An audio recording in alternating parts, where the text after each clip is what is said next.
captain trips, there is nothing better than Flying-Bound's laboratory.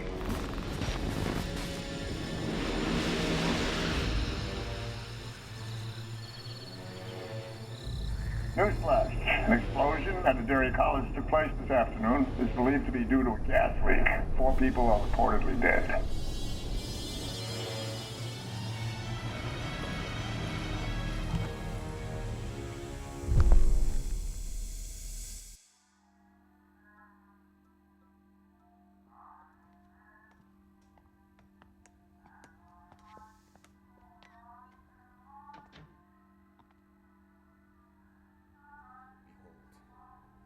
I was shapen in iniquity, and in sin did my mother conceive me. Behold, thou desirest truth in the inner parts, and in the hidden part thou shalt make me to know wisdom. Hey, how can I help you? I'll have a green tea, please. Sure. Thanks.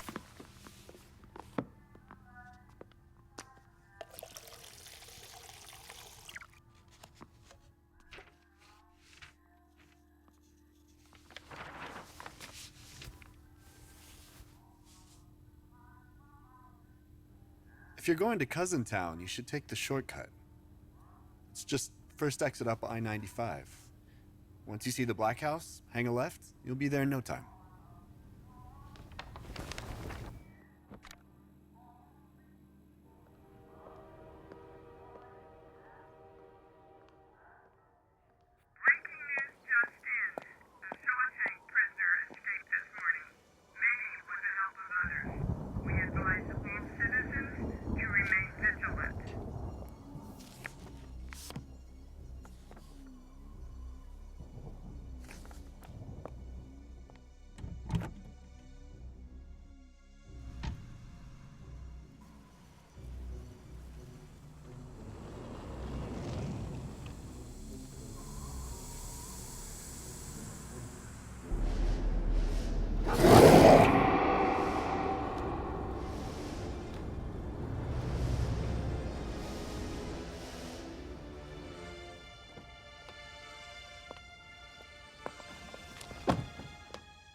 Welcome to the Running Man!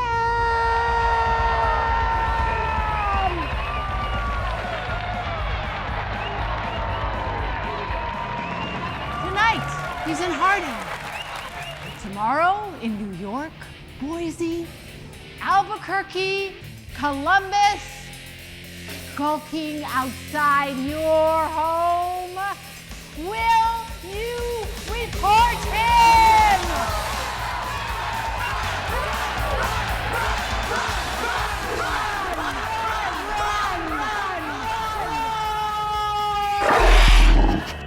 Cujo?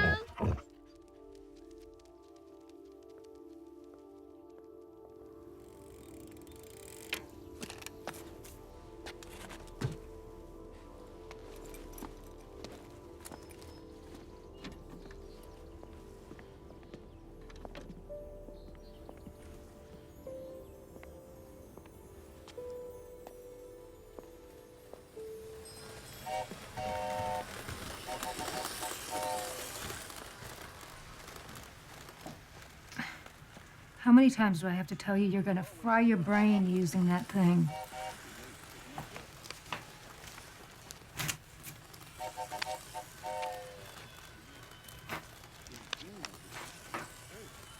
Have you seen the Reverend George Winston lately?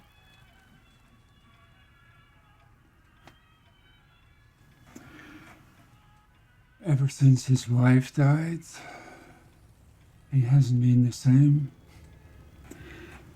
I heard he stayed with the body for 5 days before calling a mortician.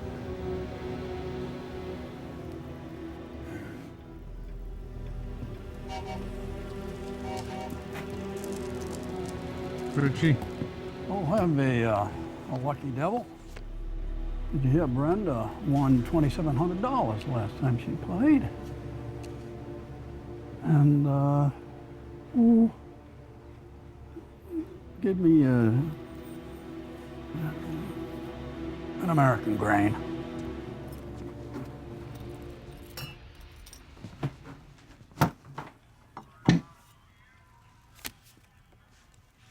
Thanks, Richie.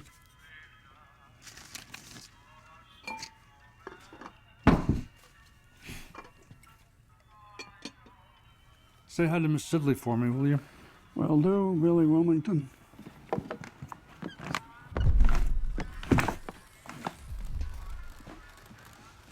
Hi, Nona. How can I help you? It escaped again. I hope it behaved well. Picture perfect. Nice. Did you take the shortcut? You've done well. Take it to the master. He's in the back.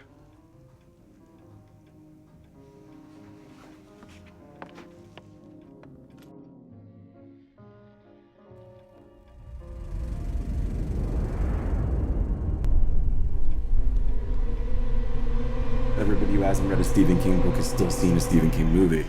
The Stand or The Dead Zone or Cujo or Shawshank Redemption, Mile. I mean, all the Frank Darabont ones, all the Rob Reiner ones. Stand By Me I thought was terrific. Christine was such a good film, and Carrie was such a good film. It completely traumatized me. Cast Iron and Silver Bullet are two of my very favorites. I adored them. Creepshow had a massive impact, and it's unique and it's stylized. George Claiborne was really good. In 1408, it's just such a descent into madness that in that movie, almost anything could happen at any moment. Nick Jarrett did The Stand. Misery is one of my favorites. Pet Sematary is a great movie. I love what he does with Karen. The Dark Half obviously was one that was successful. Shining is pretty hard to get past, let's face it.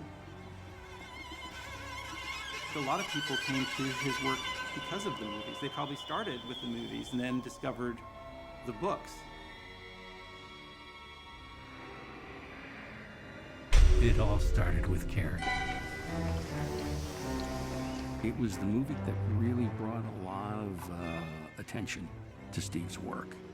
You couldn't miss Carrie, which I remember seeing the movie before I had read the book.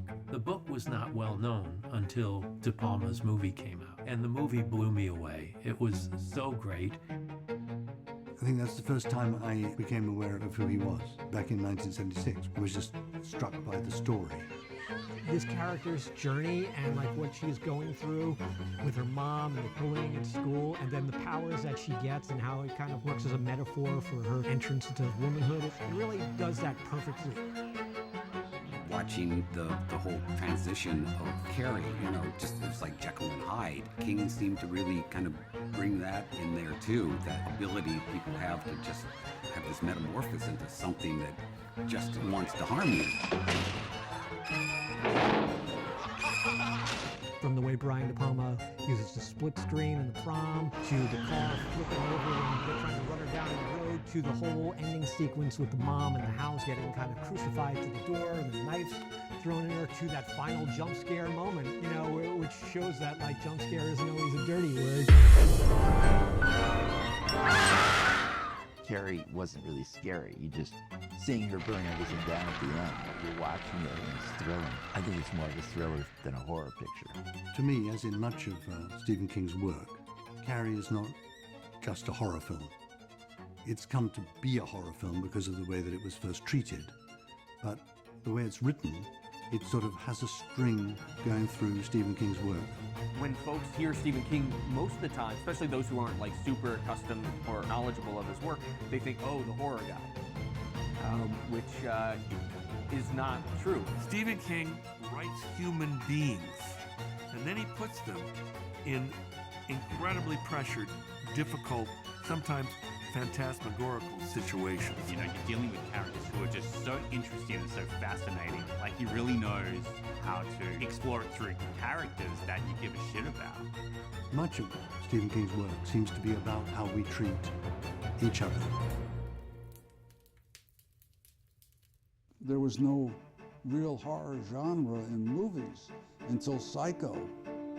Psycho brought that open, and then there were a huge number of people who followed it. You know, we went through the 50s where we had great sci-fi horror movies that were all about the strangeness of things that can happen to us. The horror that existed in the story was really all about, oh, that's a great monster, or that's a scary situation. When Steve came along in the 70s, it was all about how people were affected by what happened. And I think that he's changed horror and genre movie making just by that alone. He made it real for so many people because he put brand names in. All of a sudden you had people eating food that you ate or using detergent that you used in your dishwasher. It became very American and very recognizable, and he also spread the word to a huge swath of the American public.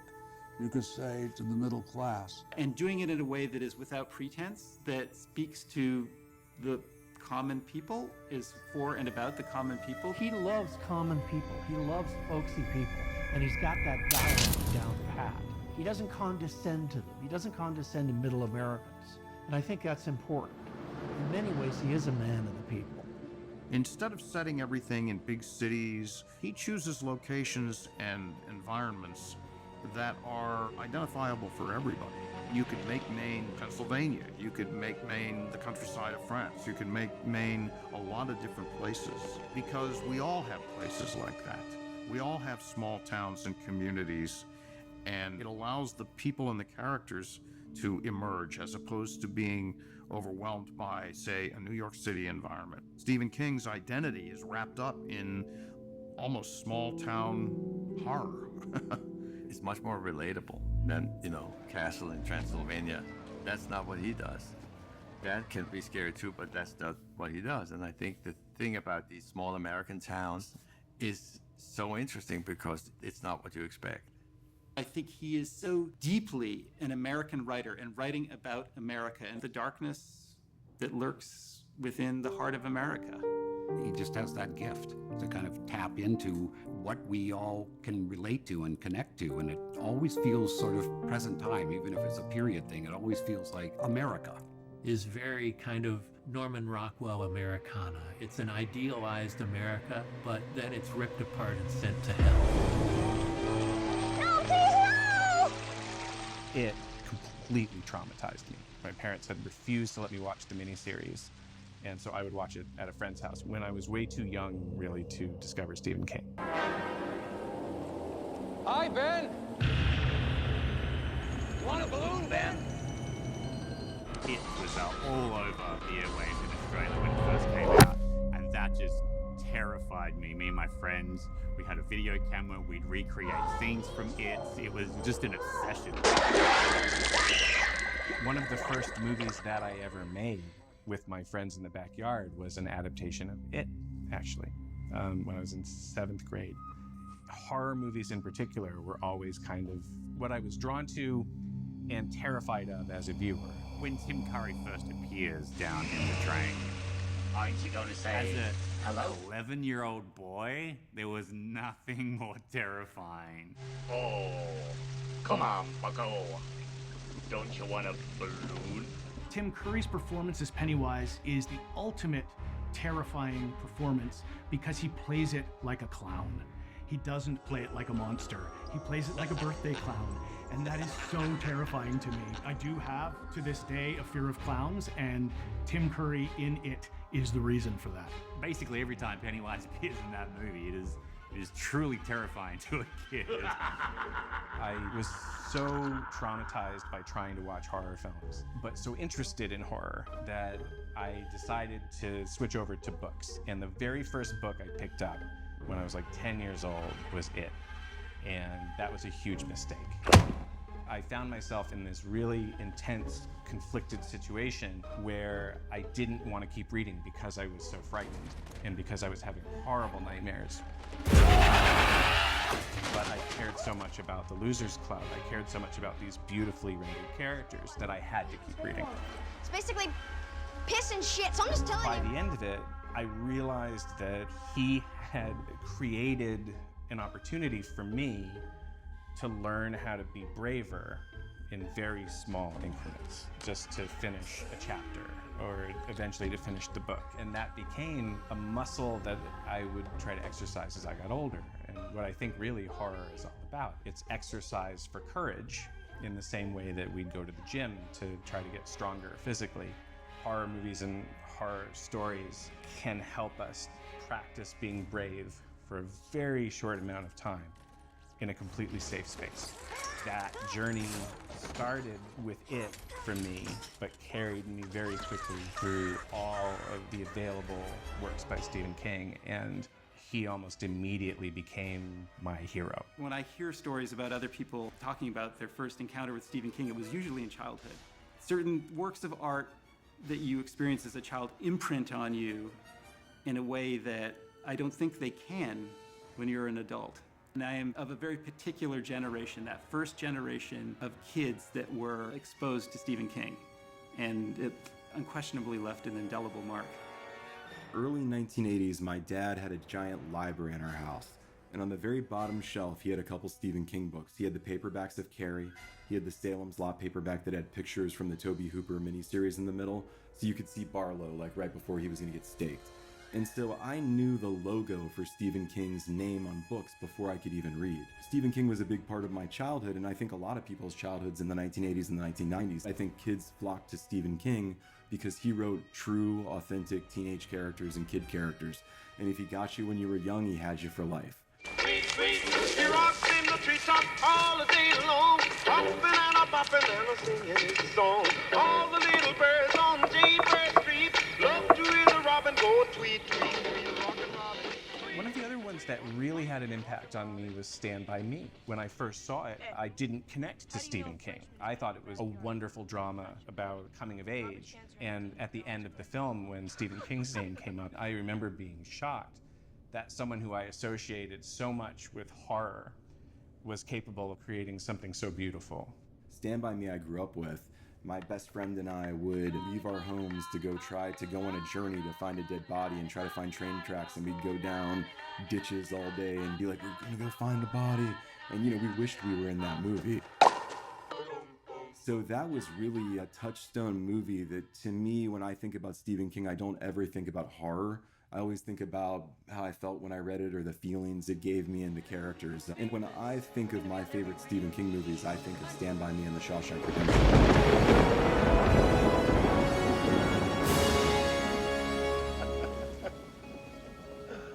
I remember seeing Stand By Me and was just so taken with it. I just loved it so much. In fact, it's because of Stand By Me that I took Shawshank, the script, to Castle Rock.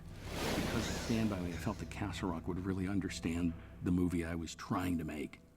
And happily, that's exactly what happened. I remember, in fact, being on the set of Nightmare on Elm Street 3 one night, going, should I ask Steve for the rights to Shawshank or The Mist?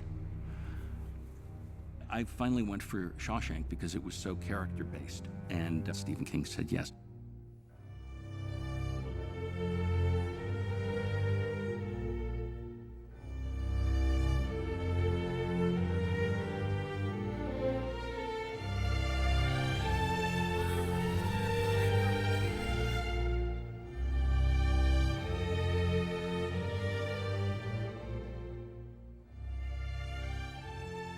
Shawshank is different. That's about redemption. That's about humanity. That's about a man falsely imprisoned and trying to learn how to deal with it and not go crazy. It's what it makes you feel for the people. It's the heart that it has in it. You immediately fall in love with Red. He's just this awesome character that you would love just to listen to and watch for the entirety of the film. And of course, the main character, Andy, as well. As much as The Shining means to horror fans, The Shawshank Redemption means a lot to fans that are looking for some kind of hope in the world, that their lives can improve no matter how bad they get. Well, it took 5 years for me to actually get around to writing the script. After Steve gave me the rights, I know I had a certain ambition for the creative aspect of what I wanted that script to be, and I didn't think I was a good enough writer yet. It's another thing I have to thank Stephen King for, his patience. every once in a while I would let him know that I still wanted to do it. And finally one day I felt ready and I wrote it in 8 weeks, sent it to Castle Rock. Castle Rock came back to me. Liz Glotzer, who was one of their key development executives, she's the first one who read the script there and walked into her boss's office and said, "We have to make this movie." She slapped it down on the desk and said, "If we don't make this, I quit." So Liz called me and said, Rob Reiner read the script and really loves it. There was a moment when Rob expressed interest in directing it himself. In fact, Tom Cruise had read the script and asked Rob if Rob wanted to direct it. And with Tom in it, then Rob said, "Oh, let's offer Frank a writing position. Let's offer him a lot of money." I thought about it for a day, you know? But then I called them back and I said, you know what? I want to stick with it. I want to direct it myself because I really feel this deep in my marrow. I feel this story very deeply. And if not this, then what? And if not now, then when? When am I going to direct a movie that matters to me? If you're remembered for anything, it's for the kindness you show or the art you create. You're not remembered for your bank account. Nobody's impressed by that. Nobody cares. So, yeah, it was a very handsome offer, but it was money. It was just money. And Rob was such a sweetheart and such a supporter and a booster and a mentor. He took no for an answer very graciously and gracefully. Frank is one of the most consummate directors I've ever worked with. He loves movies more than anything in the world. Him and Quentin Tarantino probably, I don't know who loves movies more. Frank really loves it. He agonizes over every single detail, and it shows in his movies. I mean, Shawshank Redemption is probably one of the greatest American-made movies of our generation. And my memory is that that wasn't a success, but has grown into people thinking it's one of the best movies ever. It's set in prison. It doesn't have Sylvester Stallone or Van Damme in it. You know, it's not an action movie. Clearly, it's a drama with Morgan and Tim. It looks like a depressing movie. You know, there's no way you can cut the trailer together and convince the audience that it's going to be something they love for years to come. So we had trouble getting people to show up, and that was very, very disappointing, I have to admit. Shortly thereafter, think Academy. They nominated us for 7 Academy Awards, and we were one of the 5 Best Picture nominees that year. The Shawshank Redemption, Nicky Marvin, producer.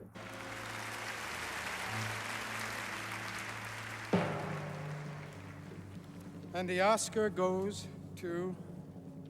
We didn't win a single award. It was Forrest Gump. Forrest Gump.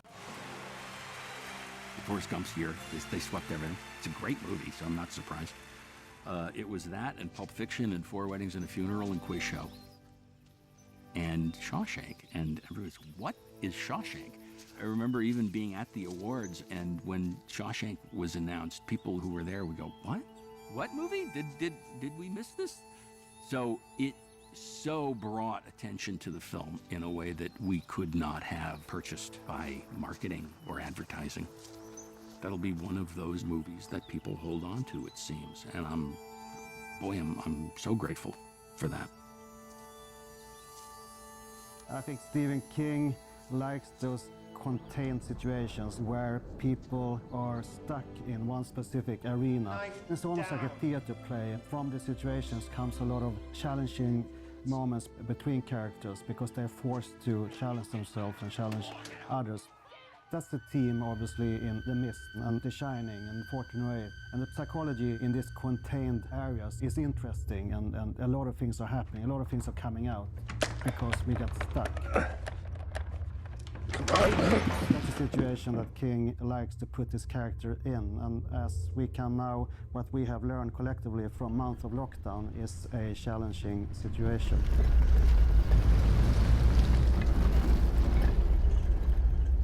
The device he uses, being inside with nowhere to go, he wants you to focus on what's happening, not on what's happening outside in the world. And in that environment, there's no escape. You really have to face your demons. I'm here because island folk know how to pull together for the common good when they need to. And that's what these people did, trapped on Little Tall in Storm of the Century.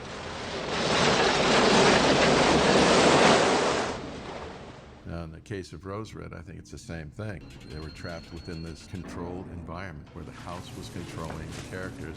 He's so scripted of his settings. Okay, very funny, but I want to leave, all right? I think that's what makes it scary and relatable, because you could imagine it happened to you. What is this? What is happening to me? On Nightmares and Dreamscapes, the autopsy room too was really fun. What is going on here? The snake! Why can't you see that? Please, you can't do this. You can't cut me up. Help me. Don't you realize I can still feel? One really clear example of that dynamic is Misery. We can all imagine it could happen to us. We are all James Caan's character in that movie, and Kathy Bates is so freaking scary. Last night it came so clear. I realize you just need more time. Eventually, you'll come to accept the idea of being here. Paul, do you know about the early days at the Kimberley diamond mines? Do you know what they did to the native workers who stole diamonds? Don't worry, they didn't kill them. In the book, Annie Wilkes cuts his foot off with an axe. So we sit down in the first meeting and Rob goes, we can't cut his foot off. There's a myriad of issues with it. So they had pitched this idea of the hobbling. And they broke for lunch and they said, okay, you guys get everything rigged up for lunch, and then when we come back, we'll film it. They all came back from lunch and they're like, well, what are you doing? Like, you're supposed to be ready. I'm like, well, those are the fake legs. So they didn't know because we had disguised his legs so well. Any for God's The first screening, sake. you could feel the oxygen being sucked out of the theater when she raises the sledgehammer, because everybody at the same time goes, all at once. Almost done. You don't even see it in close-up. You see it in wide. You see her lift the sledgehammer, and it's the real sledgehammer, and it's heavy. And then when she swings, and she hits it a second time, you never see it. And you don't need to see it. It's so much about the sound effect. Cut to the close-up, and she's... God, I love you. It's when Stephen gets the combination of the humanity along with the situation was terrifying. And they can say it's horror, but I think what Stephen does, and also what I do and what so many of us do, really is suspense. Those are people. I mean, yes, the situation is one of rising dread, but you're looking at people.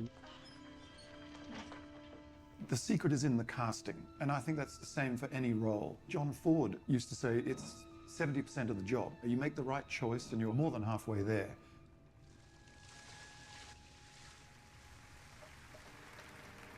And the Oscar goes to Kathy Bates in Misery.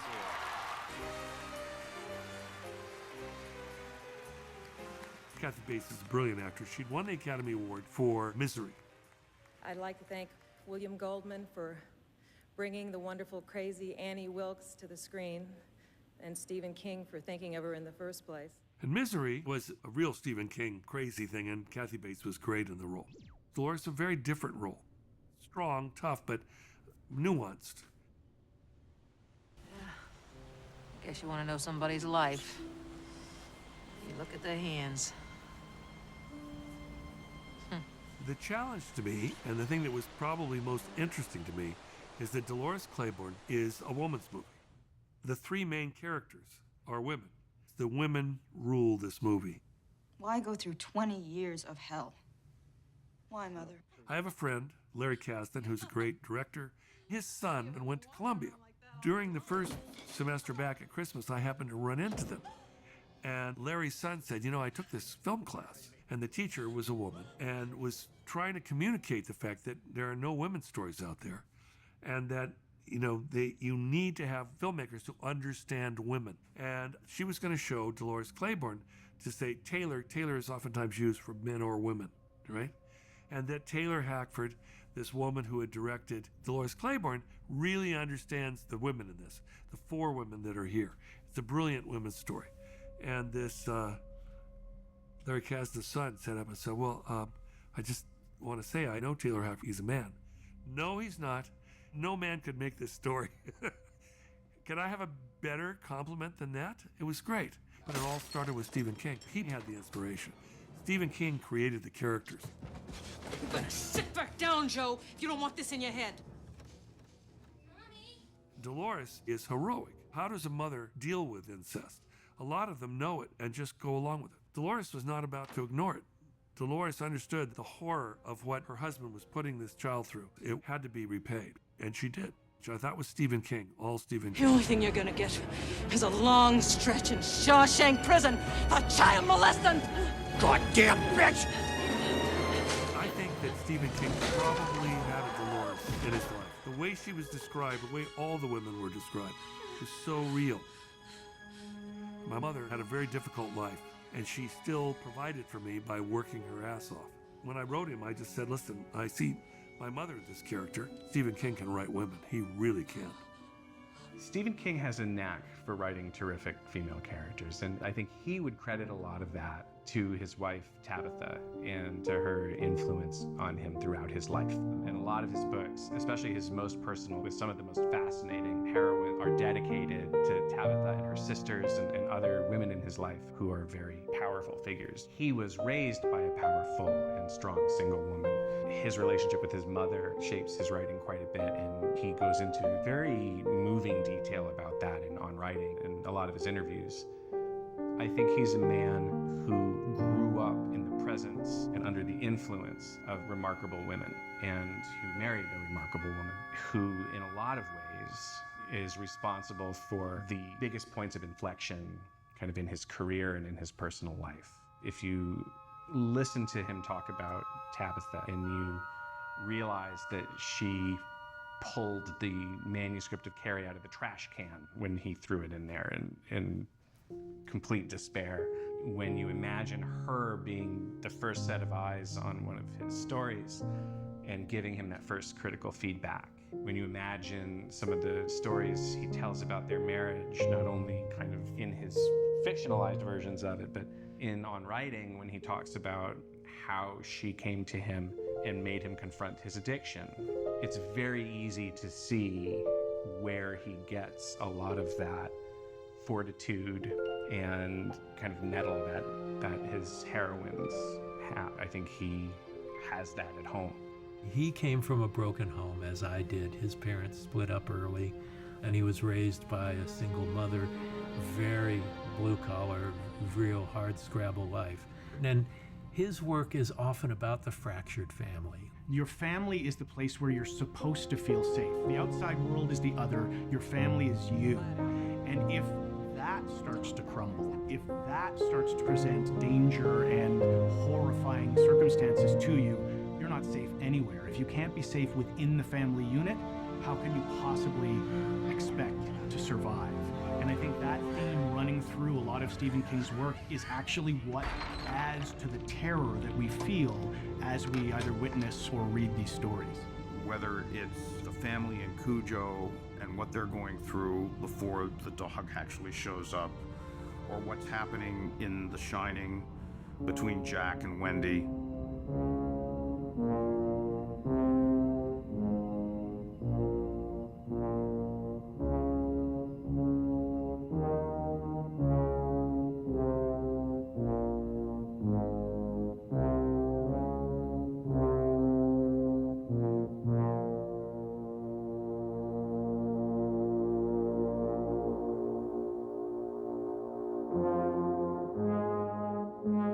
First time I encountered Stephen King was through The Shining, the book The Shining. I read that and I was just, blown away. I just thought this was the most amazing thing. I had to stop reading it. I think I was in a remote lodge in the mountains somewhere. It was very similar to the Colorado wilderness at the hotel in The Shinies, and it really creeped me out. The book club, by accident, sent me The Shining. I was going to send it back because I didn't have the money to buy it, but I opened the book, and at random, it was the paragraph where the dead woman sits up in the bathtub. And I thought, oh, I have to read this book. When I read The Shining, I think that's the first time I was enchanted by the voice of the writer. When you go inside Jack Torrance's head, you connect with him in this very visceral way. Stephen had a time clock in there, which was the boiler down in the basement, which was building and building and building, and of course at the end blew up.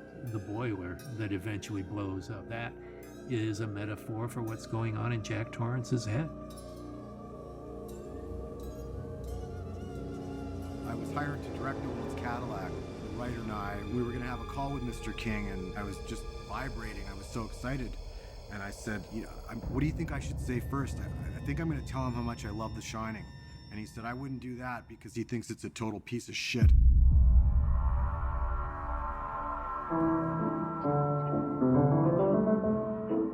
It was very well known that Stephen King did not like the Kubrick film. And there are a number of reasons, but one of the foremost is that this was a really personal book to him. It was a book he wrote while he was still drinking about the guilt of a father who, while he's drunk, has broken his beautiful little boy's arm. It's about guilt and seeking redemption. He goes to this location that is completely devoid of people in the hopes that that will help him stay away from the bottle and be a responsible husband and father. And Kubrick turned it into something very different.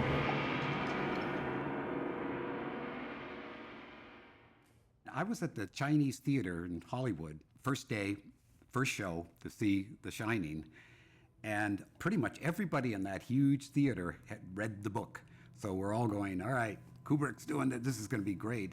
And they were booing and hissing, and everybody was like pissed off. It wasn't the book. The creative personalities of Stanley Kubrick and Stephen King are very, very different. King is a very warm and human and emotional writer, and Kubrick is a very cool and intellectualized filmmaker. Scatman Crothers told me he would do 85 takes of one shot over and over and over and not necessarily give any direction. So his calculating manner is kind of in contrast to the emotional warmth of what King's stories are about. In his entire body of work, which is substantial and tremendously influential, Kubrick was never an emotional filmmaker. Oh, come on. What do you mean roll 2 video? seconds. We're killing ourselves out here, and you've got to be ready. I am too. I'm standing So we right play by mood the music? door. No, I Yeah, can't but when hear. you came out like this, you said it is. We're sitting there because they say, wait a minute, and then you say on the radio, But when you go. do it, you've got to look desperate, Shelley. You're just wasting everybody's time now. I can't even get Well, this bring it door down. open. You have... On the record, I got such a bollocking because they said, turn over, and they said, video rolling and all that, and I got all ready, jumped up and down, and then they said, never mind, cut it. He had one emotional scene, one, out of all the movies, and that was the very end of Paths of Glory, which will move you to tears. But never again did Stanley Kubrick try to get your emotions involved. It was always cinematically stunning, but it was a very intellectual chess game, him telling a story. I think we should discuss Danny.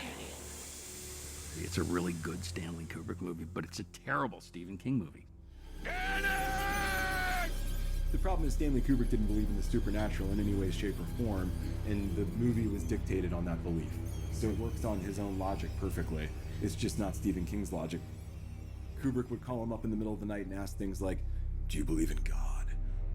When I talked to Stephen King, I asked him a lot of questions about The Shining and the shooting of Shining, and he told me this anecdote. He said that he was home sleeping 2 o'clock in the morning or something in Maine, where he lives, and his telephone was ringing, and it was Stanley Kubrick. And he said, "Hi, Stephen, it's Stanley. Are you okay?" And Stephen King said, "Yeah, no, it's 2 o'clock in the morning, so I'm sleeping." Said, "Oh yeah, sorry, I'm here in London. We're shooting away, and I just have one question for you." And Stephen King said, "Yeah, what is it?" And Kubrick said, "Does God exist?" Stephen King said, "Well, Stanley, that's a very big question, that really depends on, where you come from, it's a big discussion." And Kubrick said, yeah, no, that's right. Thank you very much. And he put down the phone. Yes. Back. They're coming around, sir. We're on our way in. Don't let him run. He's liable to run into me. Okay? So, come on! Well, when's the Shelley? Die. Ex-murder killer. When we meet Jack Torrance, Nicholson's character in the film, he seems to be as mad from the first second we meet him as he is in the last second we meet him. His madness lacks an arc. He seems to be quite unhinged from the very beginning. David Cronenberg said to me once, right after The Shining came out, that the reason The Shining doesn't work is because they cast the ending. Jack Nicholson's crazy from the beginning. That works in Kubrick's world, but not in King's world. It will then take me time to get back to where I was. Understand? I know a famous film critic says that Nicholson's performance in The Shining is both his best and his worst performance, which is an interesting thing of putting it, you know. What you lose, I think, is, again, the thing that I think is Steven's great strength is the recognizable humanity in all of these characters. Why don't you start right now and get the fuck out of here?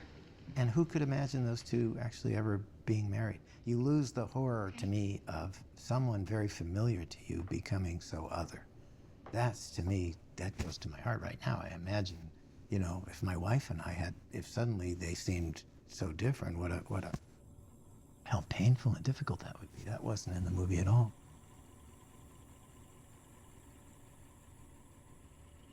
Yet, as time has gone on, as we've all seen, it has become what, you know, it has become this iconic horror movie that, based on that, I guess King never liked, you know, what he did, but it really was Kubrick's version of King. He had to make it his own, like most artists do.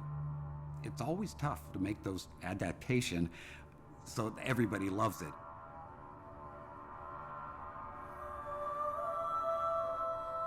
Hollywood is a rough and tumble place. They call it show business, not show friendly. And there's betrayal and treachery and disappointment and all kinds of things. There's a great joke. I think it was Ernest Hemingway who said, when you make a deal with Hollywood, what you must do is drive to the Colorado River, stop on the bridge halfway across between Arizona and California, and throw your novel across. When they throw the money across, then you put it in your car and you drive back east.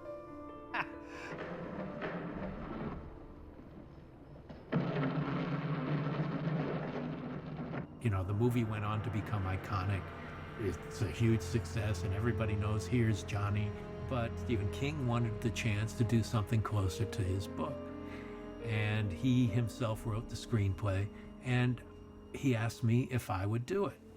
Actually, the first question was, if Brian De Palma turns this down, would you want to direct it? Well, I don't know if it ever went to Brian De Palma, but he didn't make it. Daddy! He did! Hi! Hey, Danny boy. Danny? King asked me to because we had had two very successful experiences together. I was very naive.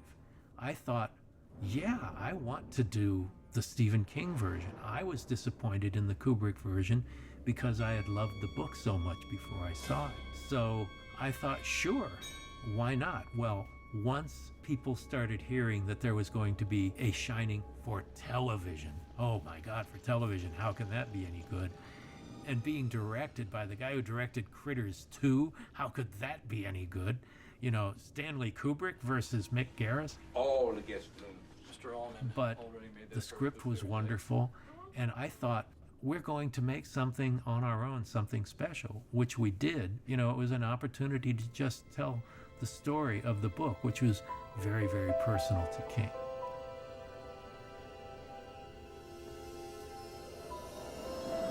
We ignored the Kubrick film. There are times when you can't help it, like the Here's Johnny scene. You still have somebody breaking through the door in the bathroom and attacking Wendy. That's the place where it most resembles the Kubrick film. There was another important differentiation too. King was drinking when he wrote the book, and King was dry when he wrote the screenplay for the miniseries. My name's Hartwell, and I'm an alcoholic with a fondness for tranquilizers.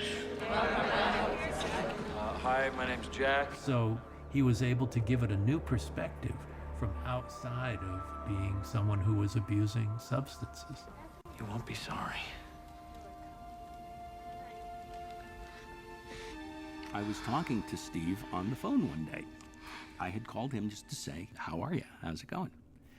And he said, oh, I think I might be about to make the biggest mistake of my life because I have this story that I'm thinking of writing and then publishing in 6 volumes. And he told me the basic idea, this mentally challenged black inmate who is in for apparently murdering 2 little white girls who turns out to be this miraculous instrument of God.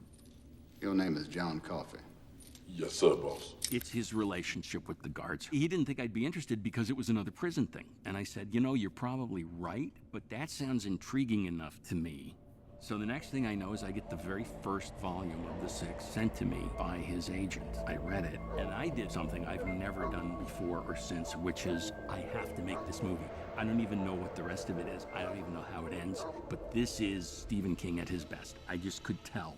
I called his office in Maine, and the person I spoke to said, well, he's not here. He's in Colorado on Mick Garris's set of the Shining miniseries. I did know Mick. He and I were good friends by then. We had sort of a small circle of friends in Los Angeles, you know, all of us involved in the movie business in some way or other. Mick's very good friends with Greg Nicotero, and Greg's very good friends with this guy and that guy and Robert Rodriguez and Quentin and so many of those guys. This was back when I was single and working like a crazy machine. And I would, sometimes on a weekend, I would have everybody come over and just invite, and just, I had this huge table and put like 14 or 16 people around the table and make this giant pot of spaghetti and meat sauce, and we'd open bottles of wine, and we'd be there till 2 or 3 in the morning, just around the table, just talking and laughing. And the rare occasion that he's actually on the West Coast, we did have Stephen King and George Romero, and Mick would be there quite a lot. So I flew to Colorado, and I rented a car, and I drove up the mountain, just like Jack Torrance in the opening of The Shining, and I arrived at the Stanley, this incredible hotel. That was the very hotel that gave Stephen King the idea for The Shining in the first place. I walked into their ballroom, and they were in the middle of filming the big New Year's Eve scene, and there were all these extras dressed as ghosts and ghouls, and Stephen King was up on the stage as the band leader and shaking his butt, and, you know, it was so much fun to walk onto that set. And of course, Mick is a dear friend, so it was like a very welcoming arrival. Where I really like having friends show up and do cameos, and I didn't know that Frank had an ulterior motive, but it's the only time in his life Frank had ever shaved off his beard. So I didn't ask him to, but he wanted to do it. And so we had all these wonderful people there, especially people within the genre where the fans will see, that's Frank Darabont. And you feel like you're part of a special club because most people don't know who Frank Darabont is, but we do, right? And Steve saw me and he said, what are you doing here? And I said, I've come all this way to tell you I really want to do the Green Mile. He said, great, it's yours. I said, fantastic. Can I read the rest of it? He said, no, you can't. You have to wait just like everybody else. And then that's when he also admitted that he hadn't even written the last volume or 2 of it. And I thought, what a bold, crazy, high wire act that is. He's an extraordinary writer. It's sort of like the Charles Dickens of 20th and 21st century, you know, literally writing these massive novels, almost in episodes, you know. What a giant. The Green Mile was his attempt to do Dickens, which is to write an episodic novel where you could publish a new chapter every week or whatever it was, which is how Dickens came to write so many of his novels. That was how they wrote in the 1800s, and they were trying to make a living, and they were paid a penny a word or whatever it was. But that was the Green Mile too. The movie was set during the Depression at a time, and certainly in a place where black people were not respected at all. Boy, you under arrest for murder. That's what I thought was so interesting and powerful about the theme of that story when I read it. What does the Bible speak of? It speaks of the least of these. The least will be the greatest, you know? You have a man who is not even really considered a man. What if that person is actually a miracle of God? What if that is the best of us? And I found that so moving and so powerful. And just the basic theme of don't judge a book by its cover. You don't judge a person by the color of their skin. You don't judge a person by their status in life or in society. It's like what Martin Luther King said, which is you judge somebody by the content of their character, not the color of their skin, not by surface things, you know. Judge them by their actions. And I'm a big believer in that sort of thing. I want it to be over and done with. I do.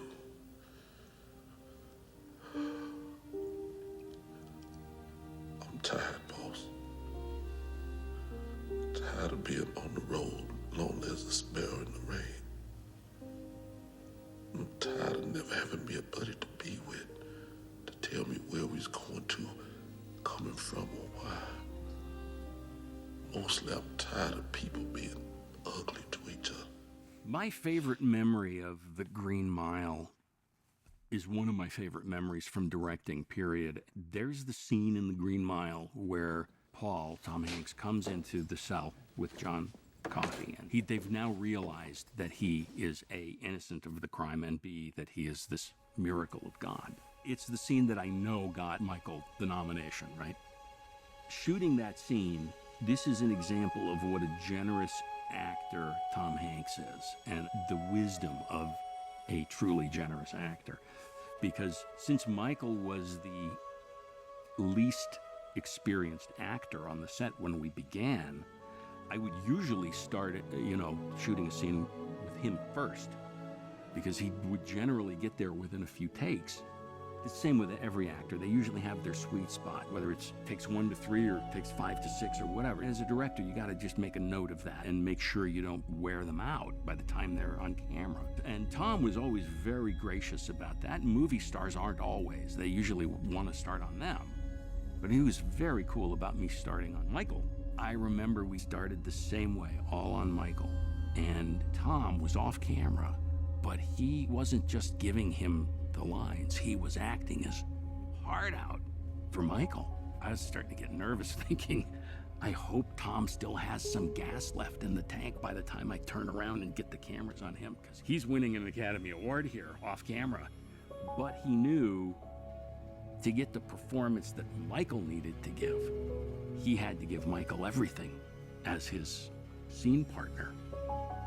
And that wisdom and that generosity, running the risk of not having enough left for yourself, but giving it all to the other actor so that that actor can shine, that's the kind of generosity that Tom has. It's certainly nothing we discussed. He just did it. He just knew he had to do it for Michael. He had to be fully there, 100%. Tom was always on the set, and he being the movie star, we would try to be conscious of the fact that, it's Friday night, you have your weekend coming up, I can let you go. But he's, well, no, we're still doing the scene. I was like, yeah, but I've got all your stuff already. I've shot you. We can have someone stand in for you. Oh, no. He has to be there for the other actors. So Tom would be there sometimes till 2 o'clock in the morning on a Friday. We're now eating into his weekend. He didn't care. He had to be there for the other actors, even off camera. You know how many times I've been off camera in all the movies I've been? No. Tom was one of my choices for Andy in Shawshank. He couldn't consider it because he was doing Forrest Gump. Things turned out great, regardless, because Tim Robbins is brilliant and so is Morgan Freeman. So, any other thoughts we had don't matter. We got the right guys for that. But because of Shawshank and because of the way the movie turned out, Tom approached me and said, wow, I love the movies you make. If you ever want me to read anything, let me know. So the very next thing was The Green Mile. So I sent it straight to Tom, and he read it and said, great, let's do it. And it was the easiest yes I ever got from an actor. And he was actually, I would say, probably the easiest person to work with in my career. Michael Clark Duncan. Thanks for your time. I came home one day, I clicked the messages, and there's Bruce Willis on my answering machine saying, hey, I hear you're doing this movie. I've read the book. I really love the book. You should read Michael Clark Duncan, a guy I'm working with on Armageddon. he's your guy. Like, okay, Bruce, I'll give him a try. I'll have him in to read.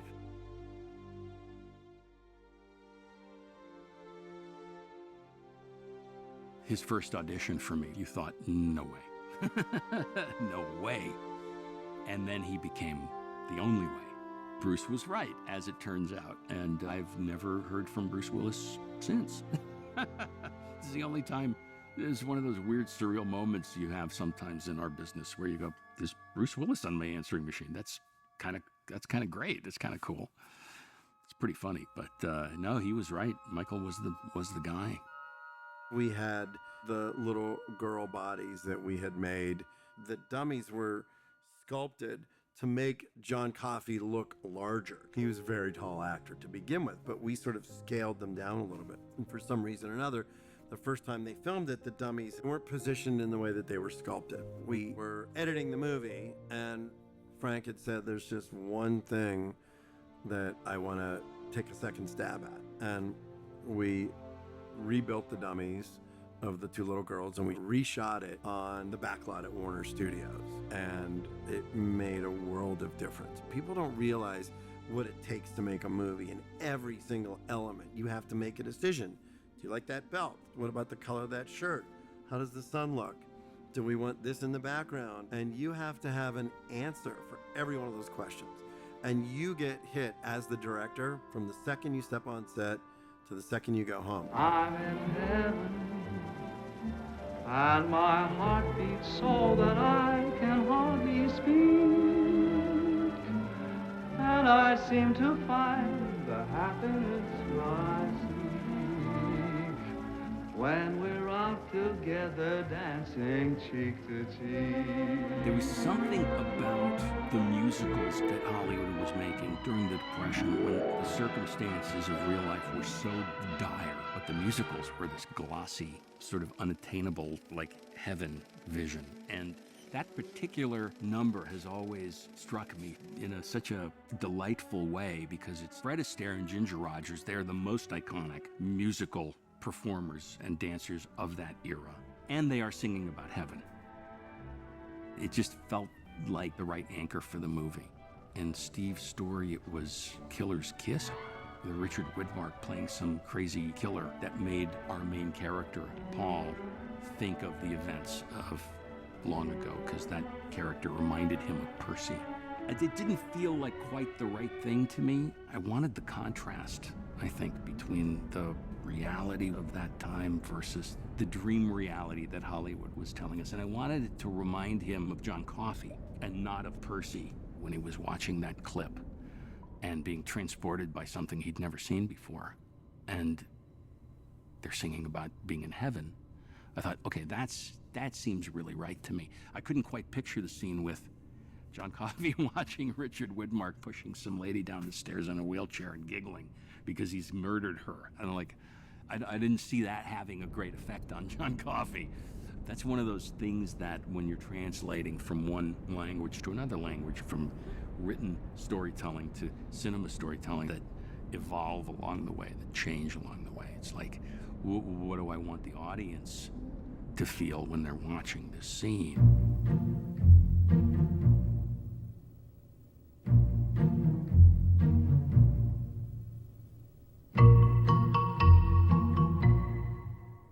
Frank and I have been friends for decades, and when it came time to shoot The Green Mile, we knew that the big moment would be Dell's death and the electrocution in the chair. And we worked with Daryl Pritchett, who was the special effects coordinator, and we knew that first and foremost, whatever we built, whatever this puppet was that was going to be built, needed to move 100% realistically. So we had Michael Jeter, the actor, come to our studio in the chair, and we filmed his movements. We filmed how he would move and how he would react, and we sort of reverse engineered the puppet to match what the actor had done, which traditionally you don't usually do it that way. The puppet, the puppet does what it's going to do, what it's built to do. But in that particular instance, it was really, really important that it felt 100% real. Michael came to the studio, we recorded all of his movements, and then at that point, we did a body cast of him. We built a fiberglass body that the puppeteer rods and controls and cables went out the bottom of the chair and through the back wall. So when we were shooting the scene, all the puppeteers were behind the wall. So we couldn't see anything because we weren't in the room with Tom Hanks and all the other actors. We were on the other side of the wall, so we had a little monitor there. Steve was there when we shot that sequence. We have Stephen King visiting the set of The Green Mile. Hey, how you doing? Come on. How are you people? Okay. Well, Tribulous, Frank. Isn't this Mile the way you pictured it? Yeah. Pretty Sure good. it is. Well, we're about to roll. Watch the magic. Cut. Come on. Frank, you man. We're definitely gonna do There it. is no better man. That's great. Let me show you old Sparking, man. We fried bastards. Yeah, I don't blame you. I would. Check this out, man. Is this ever creepy? Oh, yeah. Look at this. Check it out. And then we strap the ankles. It'd be sort of like a Houdini thing if you could pull it off. That's exactly it. Exactly. This is a good look for you. It's a good look. Yeah. It is. Frank, could I get out now? Stephen King showed up on the set. It was his birthday. We brought out a cake. We all sang happy birthday to him. We do have a secret evil plan for Stephen King. Since last Monday was his birthday, we're going to spring a birthday cake on him. Oh, God.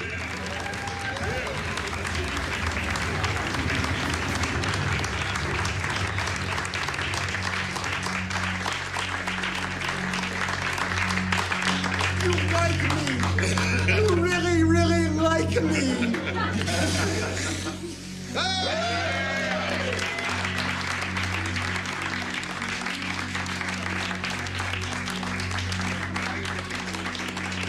We pulled it off. Success. I think we really surprised him. Edouard Delacroix, you are history. Everybody saying happy birthday in the theater. Yeah. God bless you. Thank you. Frank, when's your birthday? January 28th. Good. Be prepared. So excited to have him. Give my best to everybody. All right. Take care, man. Bye-bye. Bye, everybody. Bye, Steve. Gosh, it could have all been taken away. In something eerily familiar from his book, Stephen King was hit by a truck as he walked along an empty road. He's in Maine, he's walking his dog, and then, typical Stephen King, tragedy strikes. He's in this horrible accident. We were all afraid after that accident that that was going to be it. It's miraculous that he came out of it alive and now fully ambulatory. That's just amazing to me. So, thanking God for that.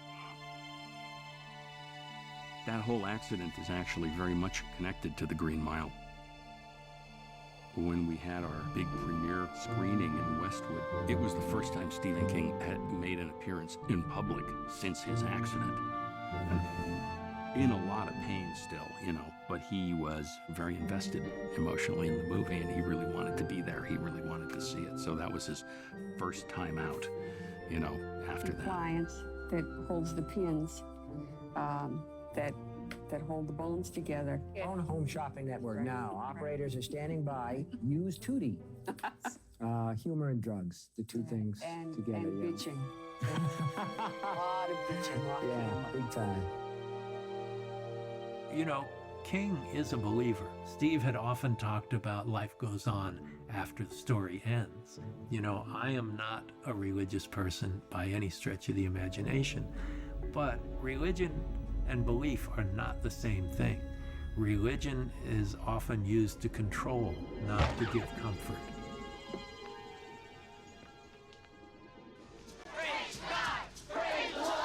King does touch and use politics, social issues, cultural issues, and religion in a lot of his work. It's woven through it. It's one of his elements, I guess we could call it, motifs. Children of the Corn is no different. When I saw this script, I realized that this script is based on an exploration of dogma. how people follow other people, how cults work, why belief systems are what they are, and how people manipulate others. It's really ingrained in American culture. Even if we're not religious, we've grown up with religion from childhood. Most kids go to church in their early years, and maybe they grow out of it, or maybe they never go. But it's something that's always around you. In the late 1980s, my parents, who were Methodist at that time, became Southern Baptists. And all of a sudden, a lot of the things that I had loved were off limits. For that intense period of time, I sort of lived in Fahrenheit 451 in my house. I had to hide Stephen King books under my bed in the box springs under my bed, and they did at one time find kind of my stash of Stephen King books under the bed, and they burned them in our fireplace. I wrote Stephen King a letter after my books had been burned. I just put Stephen King, Bangor, Maine, and I sent him the first 3 Dark Tower books. I had read that if you sent Stephen King a book, he'd sign it for you. I didn't expect anything. I wasn't even sure it would get there, but a couple weeks later, I came home from the private Christian school that I went to every day. My dad pulled me aside and he was like, "Josh, there's a box here from Stephen King. I didn't tell your mom."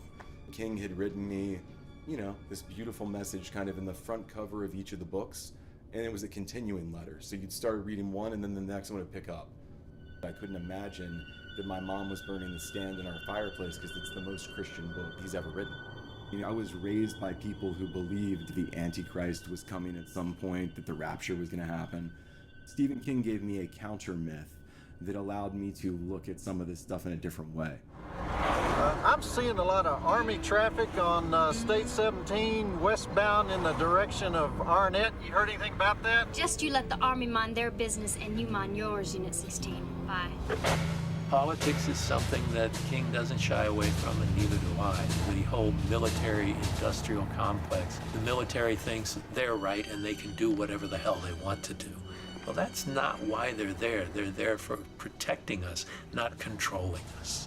The idea that civilization and society is a very fragile construct and it can fall apart at the drop of a hat is very appealing to me, because if you are a student of history, you can see that that has happened many, many times in many, many ways. Entire nations can go insane, and everything that we depend upon, especially more and more, it's so very technological that if you pull the rug out from under us, we revert to a very primitive state. You don't seem to understand the situation here, ma'am. Martial law has been declared.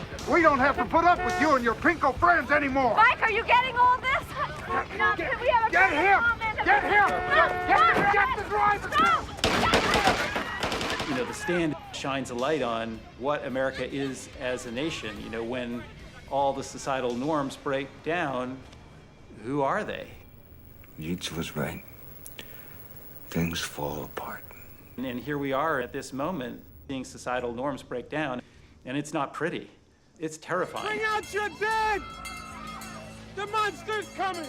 He's coming! Bring out your dead! Bring out your dead! Just the idea of what would you do if, like, everyone was dead and there was just this handful of people. I hadn't seen many stories like that. Now it seems like maybe every story is about that. But back then, seeing the Stand miniseries, that was the first time I thought, oh my God, imagine if I survived something like that and you could go into a supermarket and no one was there and there's a town and everyone's dead. Like, it was just so mind-blowing to me as a little kid. I really didn't want to do The Stand again linear because mixed series meant so much to me when I was a kid. I don't know what reason there is to make that again. We had to do some things too just to make it more representative of all of America, because if everybody in the world died, you don't just want to see a poster with a bunch of white people and one old black lady. Because, you know, in the book, it's like it is everybody's white except for Mother Abigail. It was written 40 years ago, before I was even born. So we really did try to do what we could to make it be, if the world ended, this is a cross-section of all the people. And then just trying to structure it in a way that would be surprising to people who were really familiar with the material, who'd seen the series many times when they were young or read the book, you know? We wanted to make sure that even if you'd read the book, you never would quite know where it was going to go next and all that. The irony of that was not lost upon us.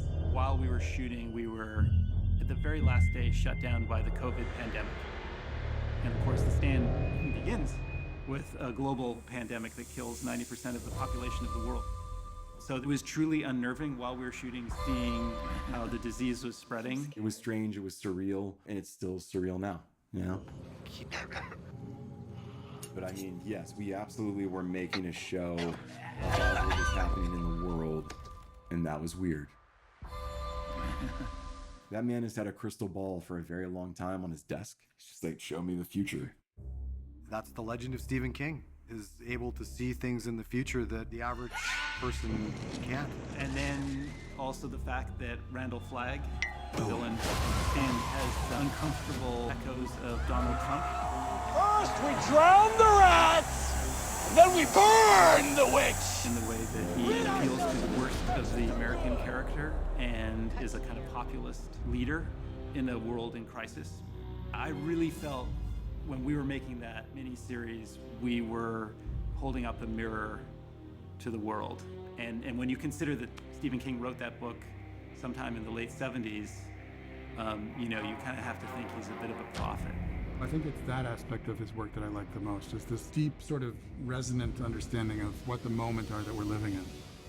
And in some ways, the cell had some reflections of that. There was things in the book that I felt were prophetic. The signal isn't something that might happen tomorrow. It happened already. This isn't like it's coming. This is about what's here.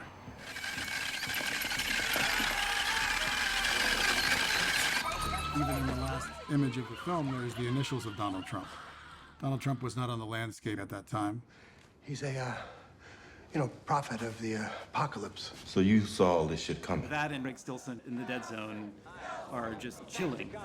What he saw coming is, unfortunately, precisely accurate.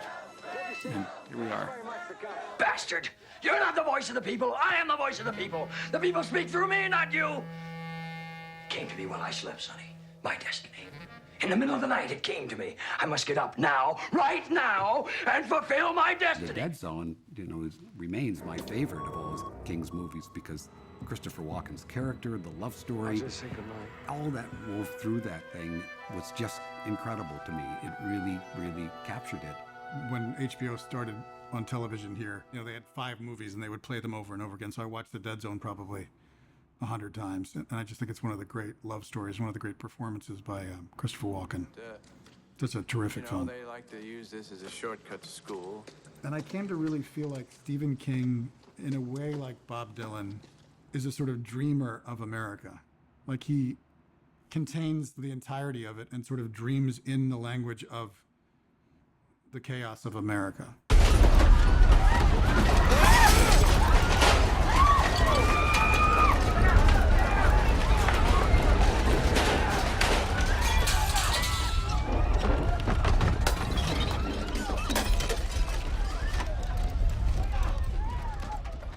People, when you apply fear, turn against one another. Paranoia, suspicion, aggression suddenly happens. The veneer of polite civilization gets ripped away very quickly. And it is his fault. Yes, it is your... We're dealing with a lot of craziness these days, and it's actually only been getting worse since I made The Mist. People trying to control an environment and trying to control a population. And here it's done in a very claustrophobic sense. Everybody is trapped together in this one store that's being invaded by monsters. So politics has to go out the window at one point. And it's got the grimmest ending ever, and it's an ending that Darabont came up with. Frank would always send me an early draft of the script. Let me know what you think. Let me know what you think. He had done it with Shawshank. He had done it with Green Mile. He'd done it with Majestic. All of his movies, he would always send me one. And he sent me The Mist, and I read the script, and it got to the end. And I threw the script across the room, and I called Frank. I'm like, dude, really?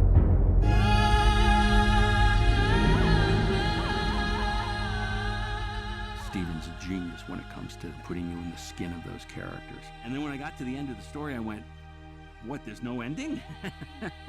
It was a very ambiguous kind of non-ending. And I thought, well, okay, that's fine. He's taken me on this incredible journey as a writer, as a storyteller. Fair enough, if he doesn't have a conclusive ending, that's okay. But I thought, if it's a movie, I don't think that's an ending that's going to be very satisfactory. I don't think it's going to really land well.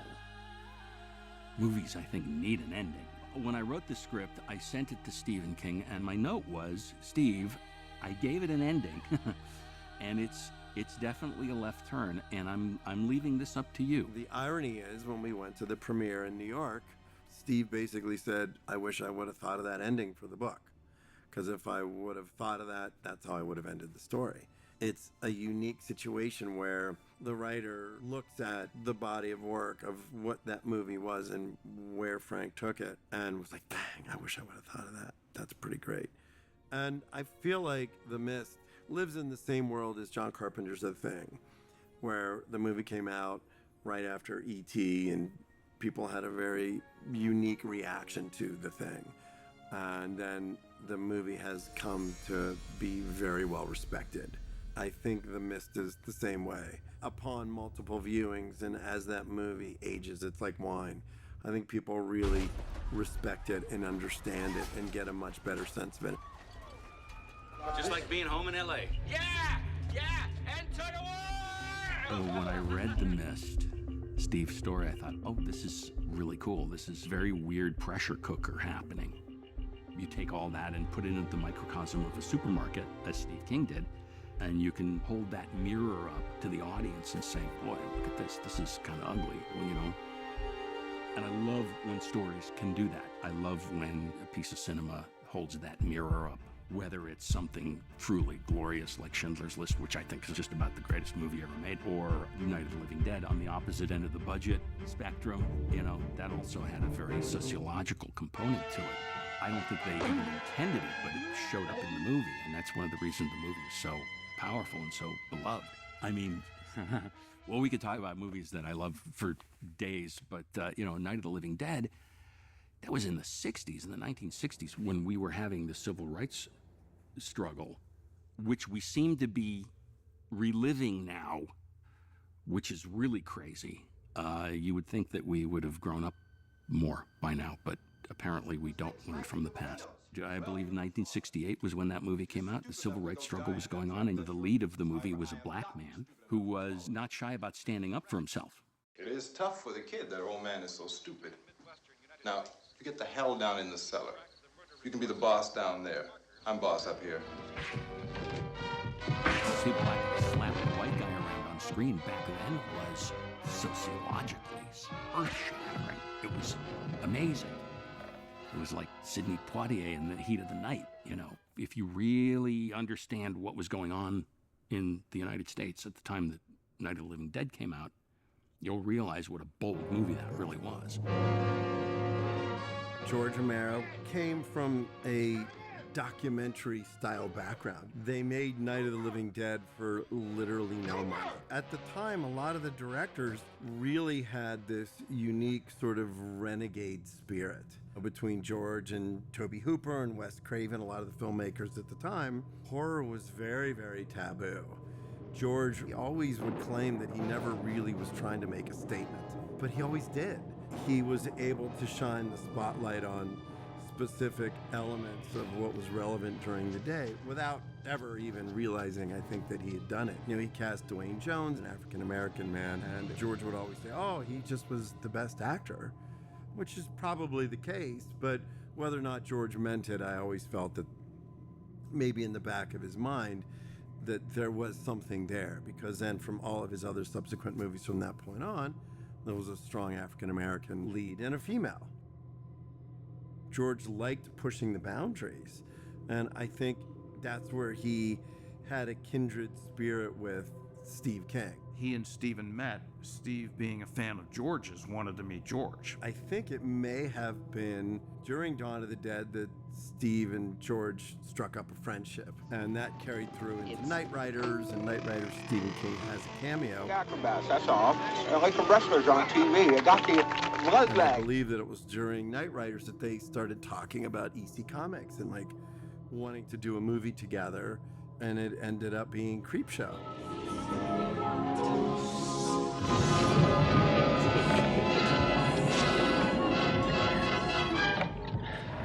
Hey, buddy! What the fuck happened? Looks like a hit and run. Yeah? Looks like a black guy, huh? Number one, most most important thing about Creepshow is every story had a different tone. One of them was funny. The Jordy Verrill story that Steve starred in was very silly and very outrageous. And then you had The Crate, which was a straight horror. And then you had things like Father's Day. I got my cake. Every single story was different.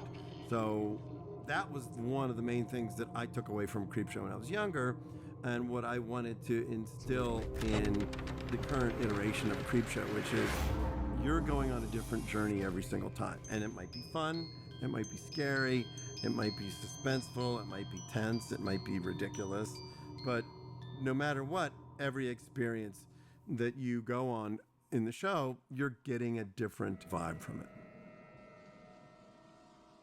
If there was one of those stories that really had a major impact, it was probably They're Creeping Up on You. To live with cockroaches for 4 or 5 weeks was a life-changing experience. We would find them on us all the time, no matter how much we tried to wrap ourselves up and not take them home with us. The roach wranglers, that's what we called them, roach wranglers, promised us that they could actually control the behavior of the roaches with certain Skinnerian or Pavlovian tricks. It's like, no.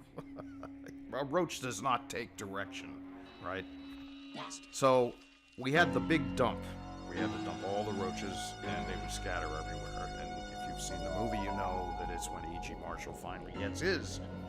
So they said, well, how are we going to prevent them from getting out of here? Because the set heights, no ceiling. Oh no, don't worry about it. What we'll do is we'll put Vaseline all around the top of the set so that when they scatter, because they hate light, they'll go up the walls, they'll hit the Vaseline, and they'll fall back down. Okay, we'll take your word for it. So the day comes, Vaseline all around the top of the set. Dump the roaches into the set, and off they go. Right up the wall, over the Vaseline, and out into the rest of the world. The Vaseline didn't work. I don't know how I came up with it. There are times when I wish I hadn't. Like now. I'm sure some people in the surrounding area woke up with certain roaches that they'd never seen before. These were big, fat Trinidadian roaches, and I think there are a few new species in western Pennsylvania now. It was an accident, a legitimate accident. So why should I fuck up my life, right? How you doing, lady? Thanks for the ride.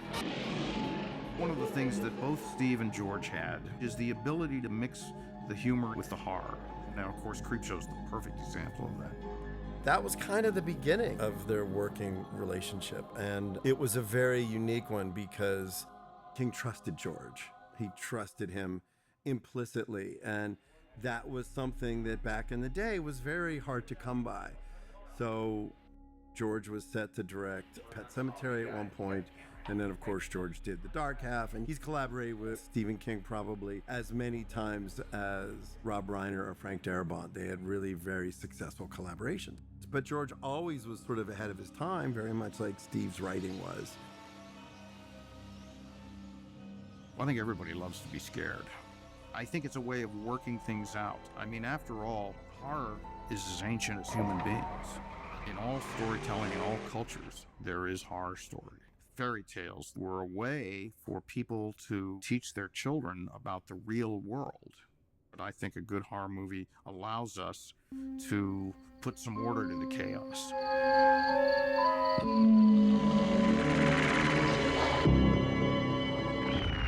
I'm interested in fear because all my life I've been a fearful person.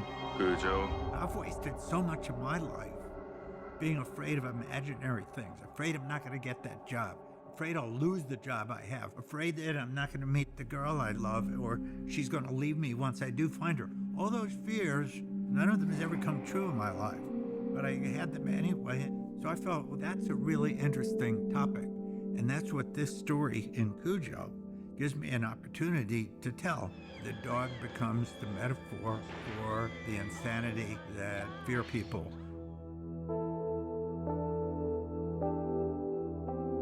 You know, obviously, a lot of it's about mortality. A lot of it's about death.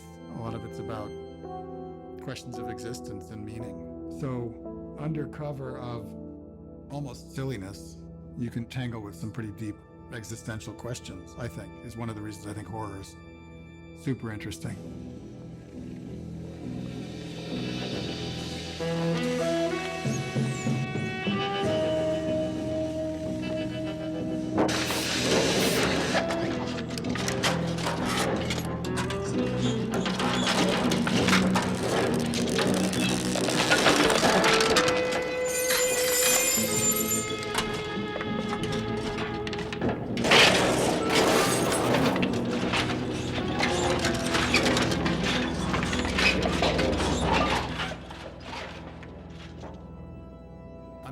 On the one hand, he's just incredibly creative and has great concepts. You could take something like a killer car and make it a very scary story. But I think the thing that's scarier about something like Christine is the journey that Arnie Cunningham is going through. You care more about that car than you care about me.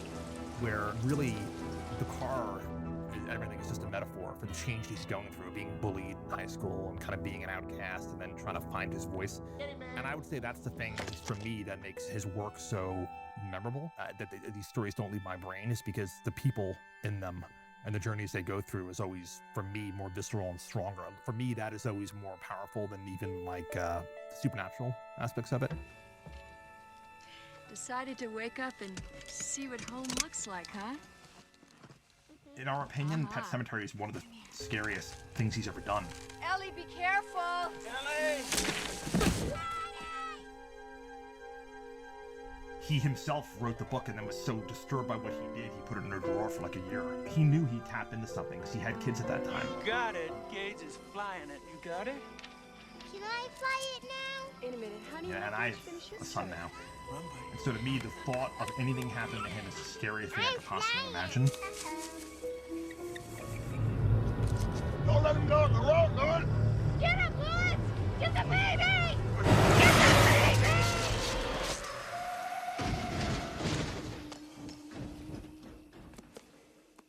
More heart-rendering than a parent who want to bring their dead child back. I should never have shown you that place. Your child is not the only thing that will come back. One of the great themes of horror, be careful what you wish for. Did you weigh yourself? 297.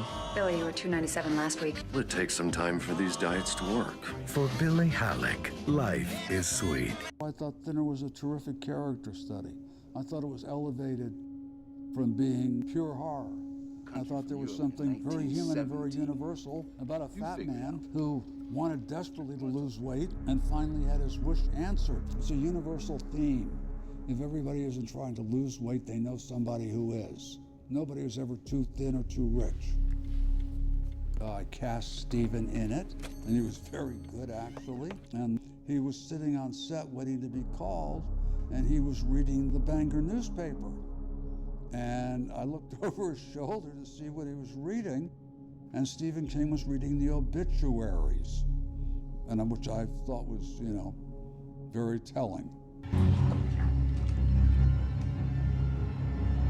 I think you'd better come along with me, Reverend. King is always after deeper things. He's willing to look into the darkness completely and allow what emerges, and he's not interested in shutting anything out. It's an ass kicker, isn't it? Is that for me? I found some of those original scripts that he wrote for movies back then that people sort of crapped on at the time. I think Silver Bullet's actually really beautiful and is a really great love story about a brother and a sister and a family and one of the best uncles you could ever meet. In a kid who's in a really interesting situation where he gave him almost a superpower. He gave an identity and a voice to people who had problems that most fiction would never touch. For people with disabilities, for people with mental health issues. I just think all that stuff he's been so brilliant at. And some people look back now and it might be dated, but he broke new ground really in a lot of ways. He did it over the whole course of his career from African Americans back then, who would never be featured in a book in that way, where he had balls and he did it. He has empathy for everyone. What I interpreted the film to be about is about woundedness. We all as human beings carry some sort of wound. what we are called upon to do is to accept life, to embrace it, and to go forward. And Corey just was a kid who just seemed like nothing could bother. So I thought the werewolf was a beautiful metaphor for what human beings can become if they can't embrace their full nature. But it's not my fault! The Reverend, he had lustful impulses, for example. Instead of being able to accept them, he suppressed them so far below the surface that they came out in these monstrous ways.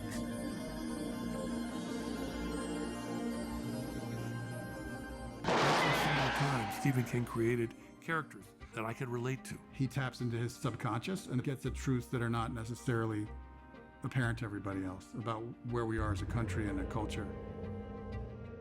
Stephen King has such an incalculable reach on popular culture in ways that I don't think can ever be measured. He's the guy who married American pop culture to horror. Great stories translate from page to celluloid, and there's so many references. Everywhere you look, there's Stephen King references. Have gun, will travel, reach the card of a man. I've heard people refer to big dogs as Cujo. Down Cujo. So it's fun to have worked on a film, the title of which has entered the language as Big Dangerous Dog. He's been such a mirror for pop culture, but now he is his own pop culture. Stephen King helped define so many of what now are cliches and tropes of the cinematic world. You see it parodied even. That's when you kind of know you've done something special, whether in literature or in filmmaking or both in this case with Stephen King adaptations.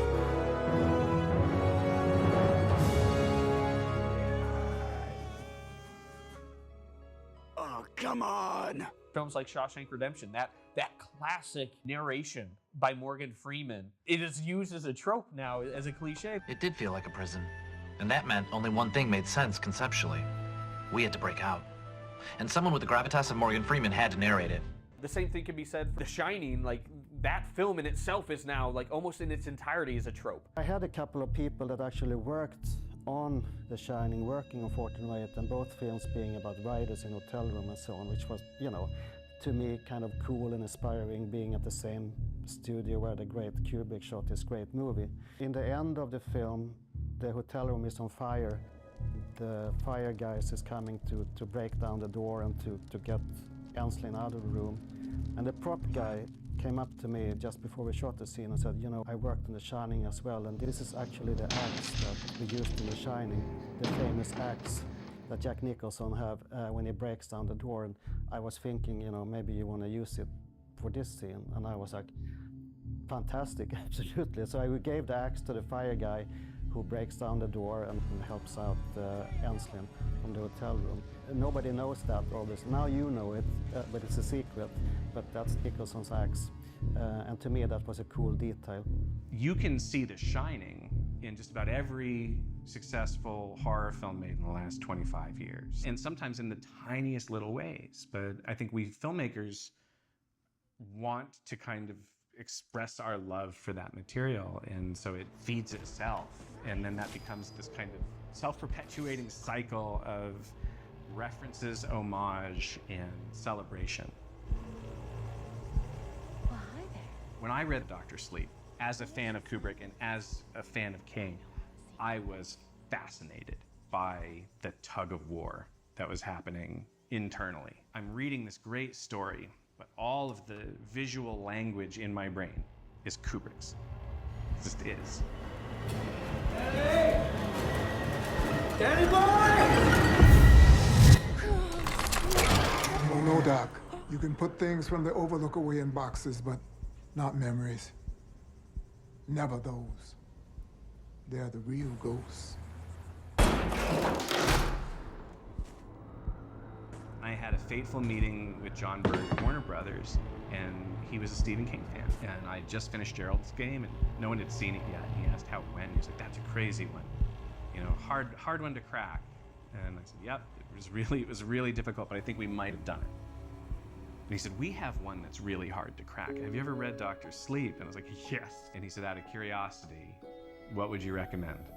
And the pitch I gave him was, I was like, I think what you do is you stay as close to the book as you can for the first 2/3, but you have to assume that story takes place in the established Kubrick cinematic universe. It's too well known, it's too iconic. If you try to come off of it, it'll backfire. Mike Flanagan really had to walk a tightrope because he knew that King was not a fan of the Kubrick film, but he also knew that most audiences know The Shining from the Kubrick film and not from the book.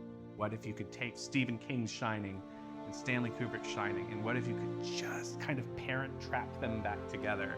Is it possible? I decided going into it that if King didn't like anything that I was up to, that I wouldn't do the movie. His initial answer to the idea of using the Kubrick canon was no. He didn't want to do it, but wanted to have a creative conversation. The pitch that I made was all about one scene. I said, if you can just imagine, Dan goes back into the condemned overlook, and it's all dormant, it's all asleep, and he has to wake it up. And he makes it to the gold room, and at the bar is a glass waiting for him, because Dan is 8 years sober at that point.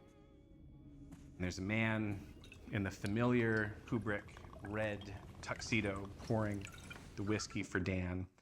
And imagine that that man is his father. And the two of them have a conversation about alcohol. That was what turned him around. This is the medicine. So tell me, pup, are you gonna take your medicine? I'm not. Adaptation is complicated because very bold choices have to be made. There's no way you can translate 600 pages of a book into a screenplay and keep everything. Rewrite Stephen King. It really doesn't make sense when you think about it. You know, why do a Stephen King movie and not have Stephen King's story? You know, why buy a book if you're not going to follow it? It's always about what you don't do, what you can't do. You have to have a strategy about what you're not going to do. So I come to it as a reader, and I want to recreate the experience that the reader has, the emotional experience, not the plot detail. Stephen had a very cool phrase when people would say, well, what do you think of what they've done to your books? He'd say, well, what do you mean, what have they done to my books? Well, look at the bookshelf. My books are all there. Nobody's done anything to my books. So I think he has a really great attitude about how his books are adapted. A novel is not a film. It isn't. You know, sometimes it's working with the dialogue in the head or narration or all the things. You've got to make a film that an audience can look at, find themselves in, and at the same time, be true to the original story. That calls for the actual term, adaptation.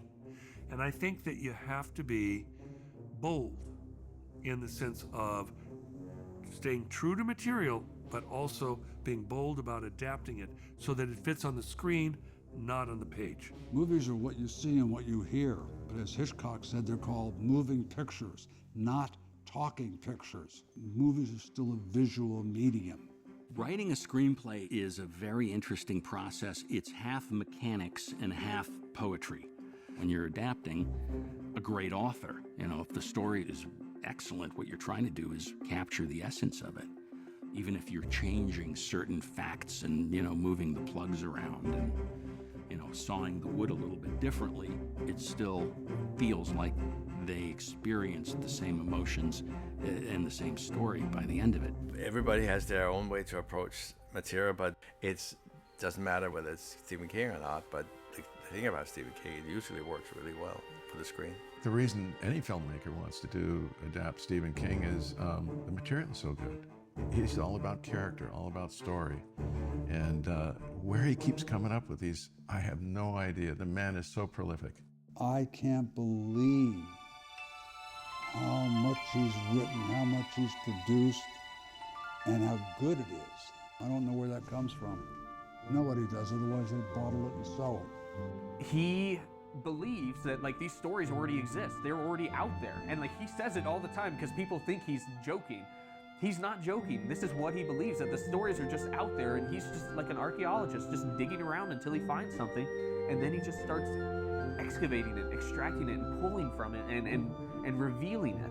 Michelangelo, the great sculptor, he said something extremely similar, that every block of marble has the masterpiece in it. He takes a big idea and he turns it and he turns it and he turns it, and that's why the book keeps going and going and going, because he keeps taking this one idea and he doesn't stick with what it meant on chapter 1.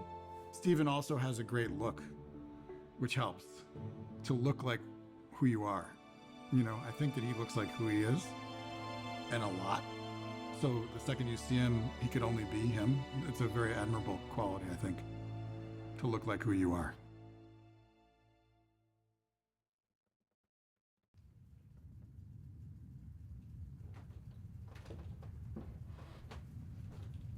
I wouldn't go out there if I were you. I think I'll be all right.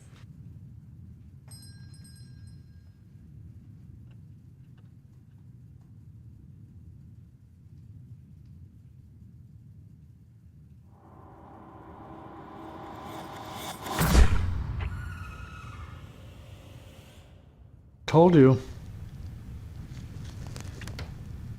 They never listen. Of course, It, Chapter 2, Dr. Sleep, The Stand. The Outsider on HBO starts in January. And then you're working on something with J.J. Abrams, too. Now wait, I'm not done. I would guess that he's as shocked as everybody else about this resurgence. Mr. Mercedes starts tonight on DirecTV. Well, I'm not really sure what happened, but there we were, just smack bang in the middle of the, as I call it, the King Naissance. Like it was an explosion, and then the rest is history. Suddenly, every studio that had a Stephen King property sitting on their shelf, they wanted to get it made. And we sort of like tentatively raised our hand. A movie that we would have done for free. It was just something indelible in our childhood. Some of the series have been inspired by his work. Stranger Things, which kind of sounds like Needful Things. Certainly you have to give Stephen a big nod of thanks for sort of inventing the weird 80s supernatural adventure story that often stars kids. The way digital technology has improved over the last decade has made it easier and easier for people to realize in a fairly realistic way some of the more spectacular things that Stephen King has been writing about. I love that he'll go out and do anything. As I said, you know, you could give him an orange and he could write a novel about it. He wrote about the Kennedy assassination and time travel and basically anything he wants to. He's a writer that knows no bounds.